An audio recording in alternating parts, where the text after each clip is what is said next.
Hello there, OnlyOneKenobi here, only one, and I'm on a bit of a roll tonight. I'm going to keep going. I might stop on this one because I've just on a roll, as I say, and I can't stop because this is just like one of my favourites anyway. This is the Clone Trooper VC45, and you know, it's such a good figure, man. It's like, if I was to give you my best ever figures in the vintage collection, this would be right at the top, because not only do I love the card back and everything, I love the figure. The figure is ultimate. It's the definitive Clone Trooper figure. If you don't have it loose, get it. You need it, really. It is the best. And, you know, the first ever review I saw of this guy was flyguy.net, and I might even leave a link to his video. This goes back years, way back when I started collecting figures. And back then he made the point of saying, you know, a lot of people will look at clones and think, you know, how can you tell the difference? Because this is a great figure as well of a clone.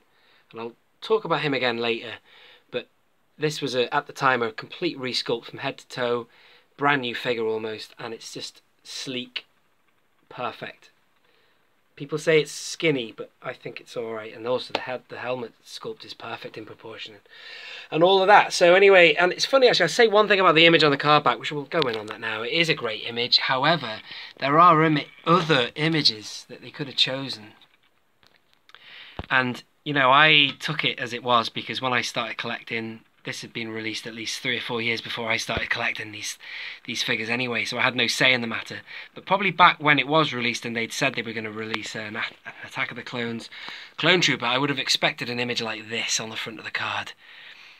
You know what I mean? That would look really good, but obviously they've given you this. And what I do like about the vintage collection, modern era vintage collection, is that they emulate what cards were like in the 80s and 70s. And 9 times out of 10, the figures, the card backs usually had an action shot on there, just like, you know, snatched from the movie. It was real, you know, action right there, and that image is a screen grab from the movie without question. So the figure is, as I say, really nice, and he doesn't half look good on the card back as well. Perfectly in proportion. Don't pay attention too much to the people who say it's skinny. There is an element of truth to that, but overall they're sleek anyway. I mean, look at them there. They aren't fat, are they? They're not chunky. But I think what they mean is, like, figures like this are a little more bulkier at the top and they look better. I don't know, man. They are quite spindly, these newer ones there, but anyway, we're going to come back to him in a minute. I'm just going to focus on this for now.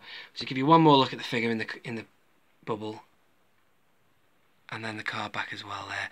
Lovely unpunched card, that Attack of the Clones. It's a great great colour scheme on that card. And let's have a look on the back. Yeah, VC45. This is clearly a Canadian / European thing with all the multilingual on the back there. There's a mistake with that. Sith Lord 229 pointed that out on his review, and he's so right. That is not the first release of the Clone Trooper. The first ever Clone Trooper released was this sneak preview back in the Power of the Jedi line. In around about 2000 or 2001, I remember going in a shop and seeing it. Hadn't even seen the movie or the trailer or anything, and I just saw these clones thinking, wow, they look familiar. That's because they're familiar, because they are stormtroopers mixed with a little bit of Boba Fett, you know. So there's the figure loose. Just bear with me a minute. I'm going to go and get I have the sneak preview over here, which is quite nice for me to bring that into this video as well, to show you the progression of figures in terms of their articulation and stuff. Now, yeah, this is a great figure loose, and there he is spinning there. You've had a good look. I'm just going to put that there for now. Let's have a close-up look at him. So, awesome. You can do pretty much whatever you want with the articulation. Articulated ball joints on the knees, ankles, ball hinge on the hips as well, so we can do the splits, and lovely ball joints everywhere, and a lovely removable helmet. The head is very tiny. You've got a bit of a pea head. I've got him in that lovely pose there. That's so Attack of the Clones, that pose. You know, when they're escaping on the crafts, whatever they're called, the Republic gunships. I'll take the helmet off for you as well. There you go. But yeah, if you're like me, you'll keep that helmet on. Come on, focus, man. I'm really seeing my arse at the minute with this situation with the camera. There you go. Roughly, there you go. You get the idea. Now then, I wanted to talk to you about this figure here, which lots of people will argue that there's not much in it, and there isn't much in it, really. They do look very similar. But when I started getting into collecting big time, I mean, I've always picked up figures going back years, since I was about 16. Not as fanatically or heavily as I have it now. When I hit about 30 years of age, I started collecting in earnest. And when I moved back, I lived in Spain for a year. When I moved back from Spain, I walked into a Sainsbury's or Tesco's. It was actually a Tesco's. And they were selling off some figures. It's crazy to think now that they were super articulated figures. And now they're like rare, super articulated figures, and they were selling them off for nothing. This is one I picked up, and it was in this line of figures. It was the Saga Legends, I believe. It's kind of like a navy blue card back with orange trim on it. And I just remember seeing it and thinking, oh, I'll buy that. I'll have that at whatever price it was. I can't remember now. And when I got it home and I opened it up, and I thought, oh my God, it just sort of hit me. Figures have come a long way. And that was the golden era, as people call it, of figures. Between 2008 and the Legacy Collection, maybe 2007 with the 30th anniversary, all the way up to 2011, 2012 with the Vintage Collection. That was like the peak of articulation and great figures. And this one here, as I say, it's probably been recycled for many years, but it was obviously a repack in that line that I just told you about. But when I looked at it, I thought, man, you can't get any better than that. Which then brings me to this figure, because as Fly Guy said in his video, people would argue, what the hell is the difference? And there's not much difference, but there is a hell of a lot in terms of the body and everything. That is definitive. If you don't own it, I'll say again, please do go and get it. I know that my mate Michael, I've been talking about you a lot, Marco, in my videos of late, but he doesn't own it and he doesn't really think he needs it, which is fair enough, each to their own. But I keep suggesting to him that he should get it.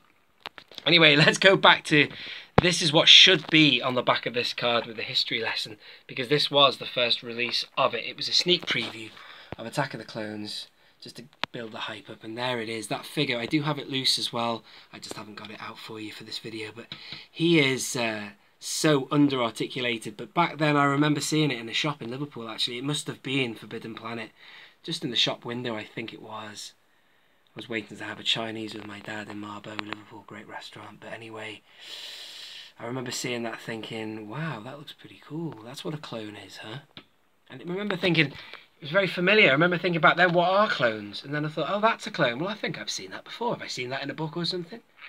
But no, I hadn't. All it is it's a stormtrooper with a fat visor, you know, a Mandalorian style. So technically we have seen it, but it was almost like we always knew what they looked like, if you know what I mean. So there it is. That is the VC45. That's a great figure. Please, yeah, well, yeah, go get it, man. If you're watching this video to find out if you like it or not, yeah, my advice is go and get it. It's worth it. This has been Only One Kenobi. Only one out.